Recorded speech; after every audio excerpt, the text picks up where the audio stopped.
آج کل ہمارے دور میں یہ پروپیگنڈا بڑی کثرت سے کیا گیا ہے کہ لباس تو ایسی چیز ہے جس کا ہر قوم اور ہر وطن کے حالات سے تعلق ہوتا ہے.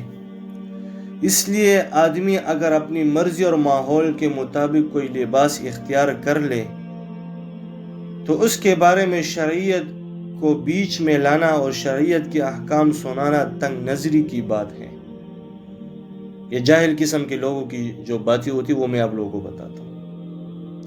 اور یہ جملہ تو لوگوں سے بکثرت سننے میں آتا ہے کہ ان مولویوں نے اپنی طرف سے قید شرطیں لگا دی ہیں، ورنہ دین میں تو بہت بڑی آسانی ہے.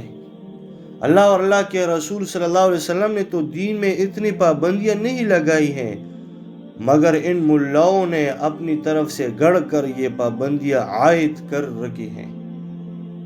اور یہ ان ملاؤں کی تنگ نظری کی دلیل ہے، اور اس تنگ نظری کے نتیجے میں انہوں نے خود بھی بہت سی باتوں کو چھوڑ رکھا ہے اور دوسروں سے بھی چھڑا کر رکھا ہے. میرے محترم خوب سمجھ لیجئے، ہر لباس اپنا اثر رکھتا ہے. لباس کا معاملہ اتنا سادہ اور اتنا آسان نہیں ہے کہ آدمی جو چاہے لباس پہنتا رہے اور اس لباس کی وجہ سے اس کی دین پر، اس کے اخلاق پر، اس کی زندگی پر، اس کے طرز عمل پر کوئی اثر واقع نہ ہو. یہ ایک مسلم حقیقت ہے جس کو شرعیت نے تو ہمیشہ بیان فرمایا، اور اب نفسیات اور سائنس کے ماہرین بھی اس حقیقت کو تسلیم کرنے لگے ہیں کہ انسان کے لباس اس کی زندگی پر، اس کے اخلاق پر اور اس کے کردار پر بڑا اثر واقع ہوتا ہے.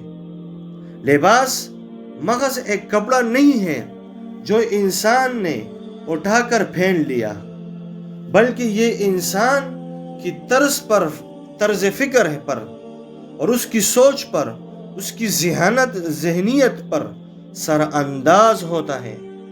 اس لیے اس لباس کو معمولی نہیں سمجھنا چاہیے. حضرت عمر رضی اللہ تعالیٰ عنہ پر جبے کا اثر، تم لوگ تو کہتے ہو کہ لباس جو پہن تو پہن لے، کوئی اثر نہیں ہے لباس کا.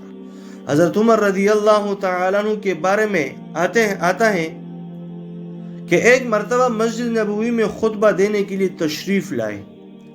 اس وقت وہ ایک بہت شاندار جبہ پہنے ہوئے تھے.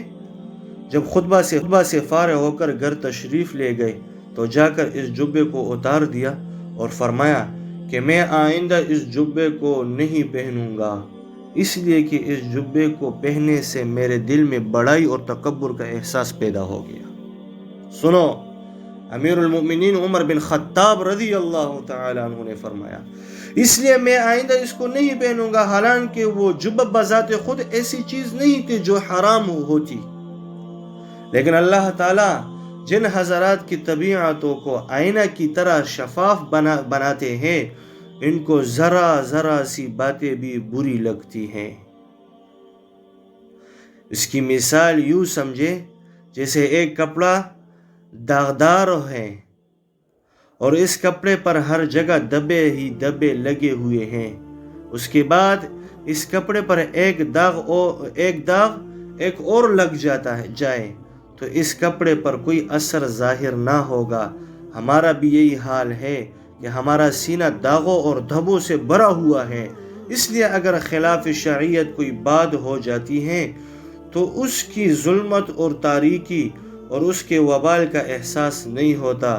لیکن جن حضرات کے سینوں کو اللہ تعالی آئینہ کی طرح شفاف بناتے ہیں، اس کی مثال ایسی ہے جیسے ایک سفید صاف شفاف کپڑا ہو اور اس پر اگر ذرا سا بھی داغ لگ جائے گا میرے بھائیوں، وہ داغ تو بہت نمایاں نظر آئے گا.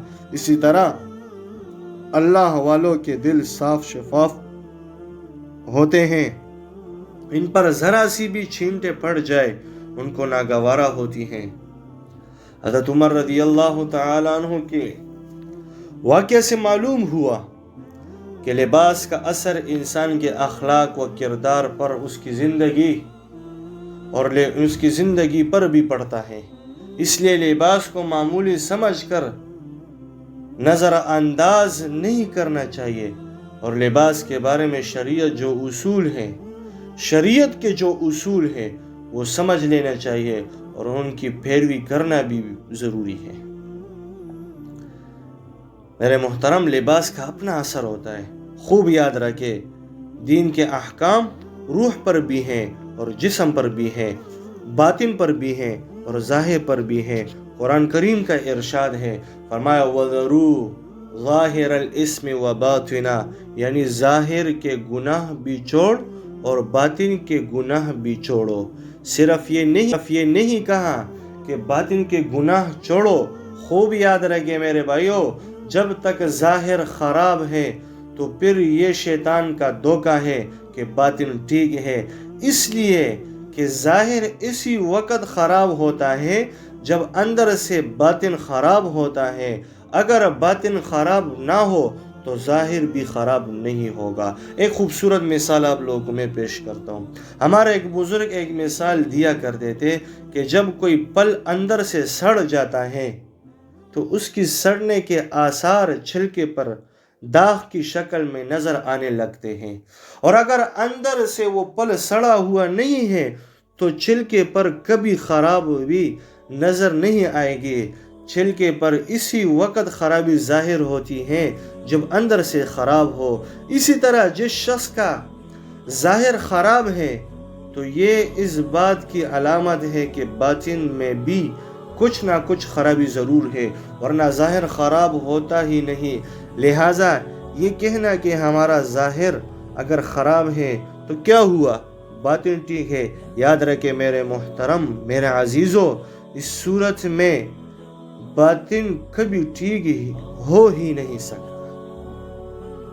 ظاہراً ٹھیک ہے لیکن اس صورت میں باطن کبھی بھی ٹھیک ہو نہیں سکتا۔